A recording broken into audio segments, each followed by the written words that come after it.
प्रधानमंत्री नरेंद्र मोदी और फ्रांस के राष्ट्रपति इमैनुअल मैक्रों की मुलाकात, ये गर्मजोशी भारत और फ्रांस के बीच भरोसे और दोस्ती का एक असाधारण उदाहरण है। एआई एक्शन समिट के लिए फ्रांस पहुंचे राष्ट्राध्यक्षों के सम्मान में राष्ट्रपति निवास एलिसी पैलेस में डिनर का आयोजन था और उसके लिए पीएम मोदी जब काले रंग की कार में एलिसी पैलेस पहुंचे तो फ्रांस के राष्ट्रपति उनके स्वागत के लिए खड़े थे, आगे बढ़े और पीएम मोदी को गले लगा लिया। दोनों नेताओं की बॉडी लैंग्वेज बता रही थी कि मुलाकात सिर्फ एक रस्म अदायगी भर नहीं थी, बल्कि इस बात का प्रमाण है कि विश्व कूटनीति और सामरिक रणनीति को लेकर दोनों देशों के रिश्ते नई ऊंचाई को छू रहे हैं। इससे पहले इमैनुअल मैक्रों ने सोशल मीडिया पर एक पोस्ट किया और देसी अंदाज में भारतीयों का स्वागत किया। मैक्रों ने ये क्लिप शेयर करते हुए लिखा, एआई एक्शन समिट में हमारे भारतीय दोस्तों का स्वागत है। भारत के लोगों को मेरी नमस्ते। साफ है कि प्रधानमंत्री मोदी का ये दौरा फ्रांस और भारत की दोस्ती में नया अध्याय लिखेगा।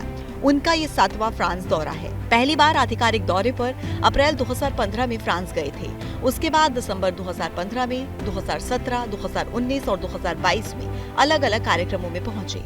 2023 में फ्रांस के राष्ट्रीय दिवस कार्यक्रम में शामिल होने के लिए गए थे और कल 3 दिन के दौरे पर पहुंचे हैं। इस दौरान द्विपक्षीय वार्ता भी होगी, करार भी होंगे और एआई के महाकुंभ में भी जाएंगे। आज प्रधानमंत्री नरेंद्र मोदी पेरिस के ग्रैंड पैलेस जाएंगे, एआई एक्शन समिट में शामिल होंगे, संबोधित करेंगे, जिसकी भारत सह अध्यक्षता कर रहा है।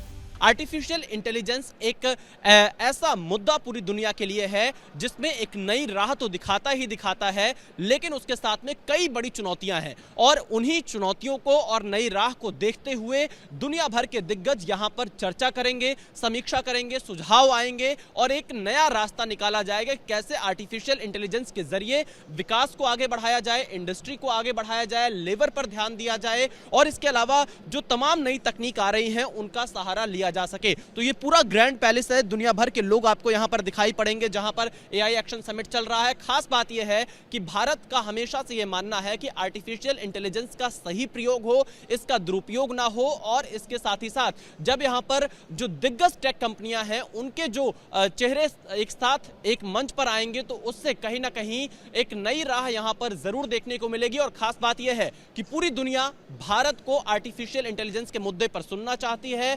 भारत जो रास्ता दिखाएगा आर्टिफिशियल इंटेलिजेंस को लेकर उसे कहीं ना कहीं दुनिया स्वीकार करेगी और इसीलिए जहां एक तरफ फ्रांस इसकी अध्यक्षता कर रहा है तो भारत एआई एक्शन समिट की सह अध्यक्षता करता हुआ दिखाई दे रहा है। कुल मिलाकर पूरी नजरें, पूरी निगाहें प्रधानमंत्री नरेंद्र मोदी के संबोधन पर रहने वाली हैं कि आखिरकार एआई एक्शन समिट से दुनिया को भारत क्या रास्ता दिखाता है। एआई एक्शन समिट में दुनिया के 90 देशों के प्रतिनिधि पहुंचे हैं, लेकिन दुनिया में हर किसी की नजरें भारत की तरफ टिकी हैं, जिससे समझा जा सकता है कि एआई में भारत की अहमियत कितनी बड़ी है। कि आर्टिफिशियल इंटेलिजेंस से जो तमाम बेनिफिट्स हैं, तमाम फ़ायदे हैं, कैसे हम इससे स्वास्थ्य की सेवाएं, शिक्षा की सेवाएं या किसानों को बेनिफिट दे सकते हैं, बट साथ साथ एआई से जो नुकसान हो सकता है, जो हार्म हो सकता है, डीप फेक्स है, मिस इन्फॉर्मेशन है, जो एआई का गलत इस्तेमाल हो सकता है, उसको कैसे बैलेंस कर पाएँ। तो इनोवेशन और रेगुलेशन को कैसे बैलेंस कर पाएँ, इसके ऊपर पूरे विश्व के दुनिया भर की सारे देश और दुनिया भर की सारी कंपनियां और जो नॉन प्रॉफिट्स जो स्टेक होल्डर्स हैं सारे लोग इकट्ठा होकर इस पर विचार विमर्श करते हैं। सारा जो समिट के आयोजन में भारत ने बहुत बड़ा योगदान किया है और भारत पिछले वर्ष जीपे का भी अध्यक्ष था।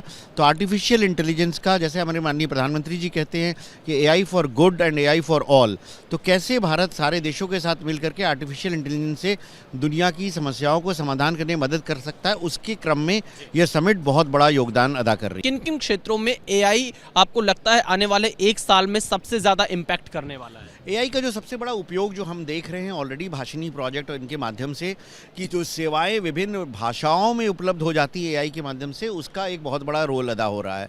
भारत में लगभग 900 लोग इंटरनेट का इस्तेमाल करते हैं, परंतु जो बाकी 500 मिलियन लोग नहीं इस्तेमाल करते हैं, 50 करोड़ से लगभग ज़्यादा लोग, उनके लिए वॉइस इनेबल्ड सर्विसेज एक बहुत बड़ा रोल अदा करेगी। जैसे किसी किसान को ये पूछना है कि उसके फसल की नज़दीक की मंडी में क्या कीमत है, तो वह अपनी मातृभाषा में ये सवाल पूछ सकता है, उसको जवाब मिल सकता है।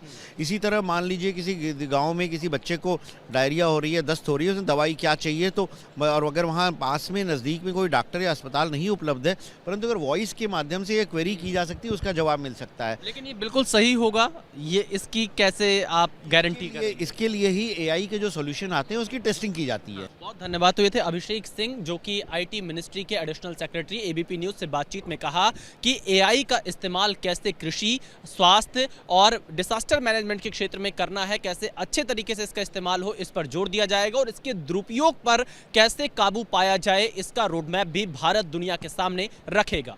कैमरामैन मनोज अधिकारी के साथ Vishal Pandey, ABP news, Paris, France. For exclusive and insightful videos, subscribe to our new channel ABP Live Premium.